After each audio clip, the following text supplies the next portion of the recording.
Digital യുഗത്തിലേക്കുള്ള കാൽവെപ്പിലാണോ നിങ്ങൾ? എങ്കിൽ പഠിക്കൂ ആധുനിക രീതിയിൽ മികച്ച ഡിസൈനിംഗ് കോഴ്സുകൾ. കണ്ണൂരിലെ ആദ്യത്തെ interior fashion designing college golden cross college of design.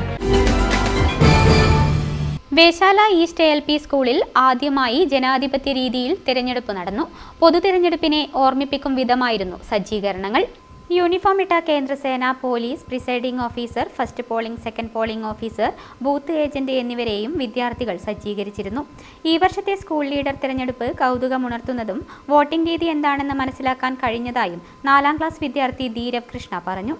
വിദ്യാർത്ഥികളിൽ ജനാധിപത്യ ബോധം വളർത്തുന്നതിനും ഇലക്ഷനെപ്പറ്റി കൂടുതൽ ധാരണ കുട്ടികളിൽ സൃഷ്ടിക്കുവാനുമാണ് ഇത്തരം സംവിധാനം ഒരുക്കിയതെന്ന് അധ്യാപകനായ കെ നിവേദ് പറഞ്ഞു. നമ്മുടെ സ്കൂളിൽ ഇന്ന് ഒരു മികച്ചൊരു പരിപാടി നടത്തിയിരിക്കുകയാണ്. നമ്മുടെ ഇലക്ഷൻ ഇപ്പോൾ കഴിഞ്ഞു. അപ്പോൾ UP സ്കൂളുകളിലും ഹൈസ്കൂളുകളിലും മാത്രം നടത്തുന്ന ഒരു ഇലക്ഷൻ മാത്രമാണ് ഇത്. അപ്പോൾ അത് ഒരു മാറ്റം കൊണ്ടുവരിക എന്നുള്ള ലക്ഷ്യത്തോടെ നമ്മുടെ വേശാല സ്കൂള് LP സ്കൂളിലും ഇത് നടത്താം. നമ്മുടെ കുട്ടികൾക്കും കൂടി ഈ ഇലക്ഷൻ എങ്ങനെയാണ്, എന്തൊക്കെയാണ് വോട്ട് ചെയ്യേണ്ടത്, പ്രിസൈഡിംഗ് ഓഫീസറും മറ്റു കാര്യങ്ങളൊക്കെ അറിയാൻ വേണ്ടിയിട്ടുള്ള ഒരു മാതൃക നമ്മളിവിടെ സൃഷ്ടിക്കുകയാണ്. അതേപോലെ കുട്ടികൾക്ക് വോട്ടിനെ പറ്റി ഒരു ധാരണ ഉണ്ടാക്കാൻ വേണ്ടി നമ്മുടെ വേശാല സ്കൂൾ ശ്രമിച്ചു. സ്കൂൾ ലീഡറായി E അഷികയും ഡെപ്യൂട്ടി ലീഡറായി S അതിഷിനെയും തിരഞ്ഞെടുത്തു. വിദ്യാർത്ഥികൾ പടക്കം പൊട്ടിച്ച് ആഹ്ലാദ പ്രകടനവും നടത്തി. Madhurag gold and diamonds, Madhurag building, Kannur road, Chakkarakal.